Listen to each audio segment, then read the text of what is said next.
عمر رضي الله تعالى عنه يقول كنا نجلس في المسجد بعد الفجر. شوف الموقف العجيب، نجلس في المسجد بعد الفجر. يقول ورسول الله صلى الله عليه وسلم معنا، يعني يجلس جانبا النبي صلى الله عليه وسلم، مسجد كبير مجموعين 3 4. النبي عليه الصلاة والسلام يجلس بعد صلاة الفجر يسبح ويهلل ويذكر الله. يقول ونحن نجلس ربما تحدثنا أحيانا بشيء من أمر الجاهلية الذي كنا نفعله، أشياء في الجاهلية. يقول فنقول أشياء نضحك منها، يعني مثلا يقول لهم عمر أنا كنت في الجاهلية، وهذا حقيقة قالها عمر مرة، يقول كنت في الجاهلية أريد أني أعبد صنم وليس عندي مال أشتري صنما، ما عندي فلوس أشتري صنما. يقول فجئت إلى تمر عندي فأخذت التمر وعجنته وصنعت منه صنما. جابها التمر وحط له كذا قائم وحط له رجلين وحط له يدين وحط له كورة كذا راس وصلع بده الضحى. يقول فلما جعت بعد الظهر أكلته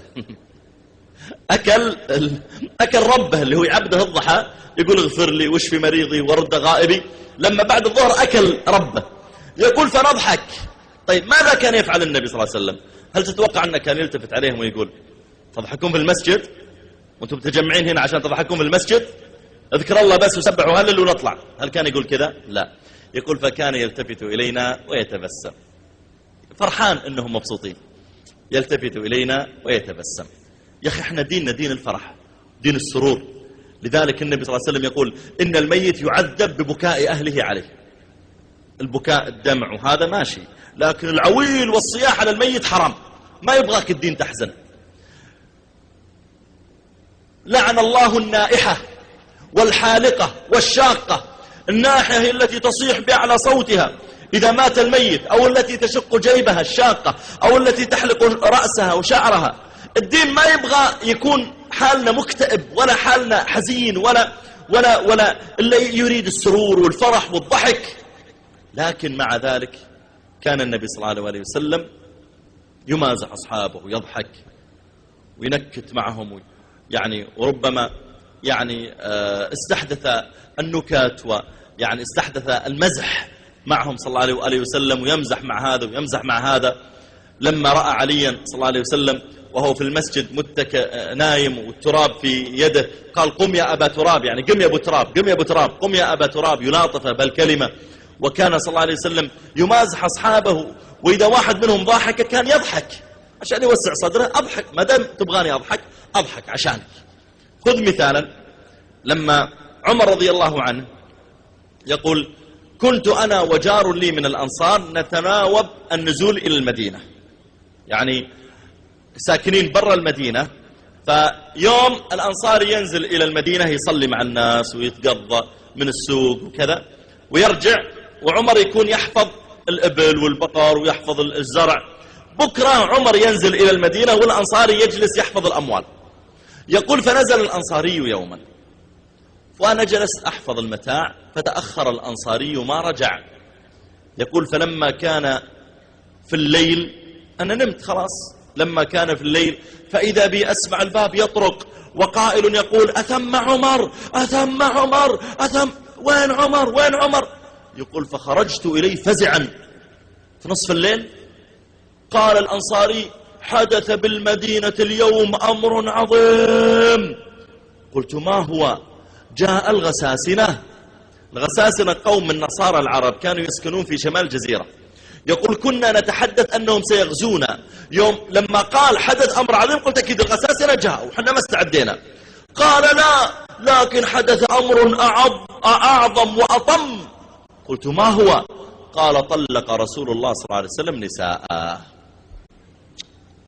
عمر طبعا له علاقة في الموضوع لأن بنت حفصة زوجة النبي صلى الله عليه وسلم فهي من النساء، هو داخل في الموضوع. يقول فنزلت أصلي الفجر مع النبي صلى الله عليه وسلم. النبي عليه الصلاة والسلام العادة يصلي يجلس بعد الصلاة. هل رأى أحد منكم رؤيا؟ ويسولف.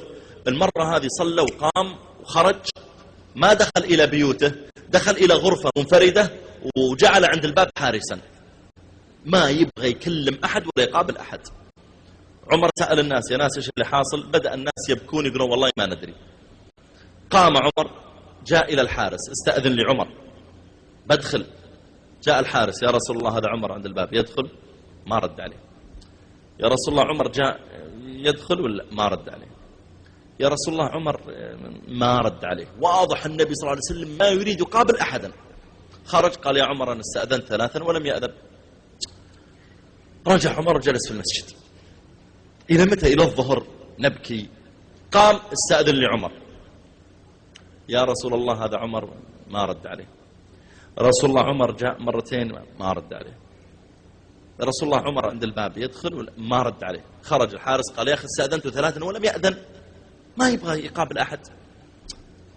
دخل عمر على بنت حفصة فإذا هي تبكي. قال: طلقكن رسول الله صلى الله عليه وسلم؟ قالت: لا أدري، هو ذا جالس في المشربة، جالس في الغرفة، ما أدري، وهي تبكي.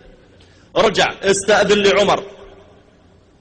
دخل الحارس: يا رسول الله هذا عمر، يدخل ولا لا؟ ما رد عليه. يا رسول الله جاء 2 ما رد عليه. يا رسول الله ما رد عليه. خرج قال: يا عمر استأذنت 3 ولم يأذن. خرج عمر ماشيا فقال النبي صلى الله عليه وسلم: ائذن له. رجع الحارس: يا عمر تعال تعال قد أذن. رجع عمر ودخل. شوف الآن الموقف العجيب. الآن يا جماعة النبي صلى الله عليه وسلم ضائق الصدر، متغير، ما يريد يكلم أحد. بينه وبين زوجاته مشكلة في النفقة: يا زدنا في النفقة، ما عندي فلوس إلا زدنا. مشكلة زوجية عادية. ثم أقسم ألا يدخل عليهن شهرا وجلس الحالة في غرفة. فعمر دخل على النبي صلى الله عليه وسلم يقول: فقلت السلام عليكم.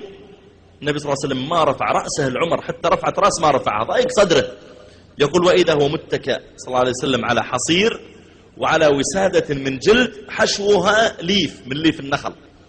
يقول عمر: فقلت في نفسي لأضحكن رسول الله صلى الله عليه وسلم. طيب بالله هذا وقته؟ الحين النبي صلى الله عليه وسلم ضايق صدره وما له نفس يكلم أحد وبتقول نكت. نعم، عمر يعرف طبيعة النبي صلى الله عليه وسلم وأنه إنسان لطيف، يعني لن يسمع النكتة بعدين يقول له هذا وقت تنكيت اطلع برا، لا، يدري النبي صلى الله عليه وسلم لطيف ويقبل الكلام.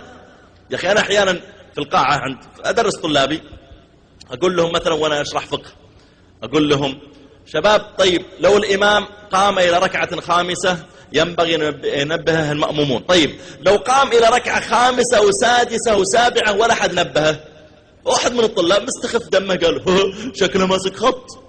طبعا نكتة بايخة زي وجهه يعني ما تضحك، لكن مع ذلك ما دام قصدك تضحكني أبى أضحك خليك تنبسط. فإذا قال شكله ماسك خط أقول له يا والله إنك صادق، وكمل الشرح خليه ينبسط يا أخي، أدخل السرور على قلبه. يعني أحيانا نكتة أنت تعرفها قبل تجيبه همه وفرحان بها، خليه ينبسط. أحيانا بعضهم يرسل لك نكتة ومستخف دمه، ارسل له ها يعني تراها نكتتك حلوة، خليه يعني جد أدخل جد أدخل السرور إلى قلبه، يعني أشعر فعلا أني معك. فعمر هنا يقول لما رأيت النبي صلى الله عليه وسلم على الحال قلت لأضحكن رسول الله صلى الله عليه وسلم. قلت يا رسول الله، ويدري أن المشكلة بينه وبين نساء، قلت يا رسول الله، قال نعم. قلت إن كنا في مكة إذا طلبت امرأة أحدنا منه شيئا، إذا قالت لا أبغى كذا، قام إليها ووجع عنقها، قام كسر رقبتها، مرة ثانية لعد تطلبين عليه. يقول فلما جئنا إلى المدينة فإذا قوم تغلبهم نساؤهم، فصارت نساؤنا تتعلم من نسائهم، فاليوم لو طلبت أنا من امرأتي شيئا قامت إلي ووجعت عنقي. يقول فالنبي صلى الله عليه وسلم رفع بصره إلي وتبسم يضحك. ما دام يا عمر قصدك تضحكني أبضحك عشانك. يا أخي قدرة الإنسان يا جماعة على أنه يلاطف الناس ويجاملهم هذا من الدين، هذا أجر. أحب الأعمال إلى الله أن تدخل على قلب أخيك المسلم سرورا. يا أخي إذا هو يسر لما أضحك اضحك، دين فرح. لكن في هذه الوصية النبوية قال ولا تكثر الضحك، مو بالقضية لا تضحك، لا تكثر. أن يصبح ما أدخل مواقع انترنت إلا ضحك، ما أقرأ كتب إلا ضحك، ما أرسل لأخوياي إلا ضحك، ما أشغل الراديو إلا على ضحك، ما أتابع في التلفزيون إلا اللي يضحكني. لا، هذا سيقسي قلبك، تصبح ما تخشع في صلاتك، ما تخشع في قراءة القرآن. لكن إذا كان عند الإنسان موازنة بين هذا وهذا يوفق.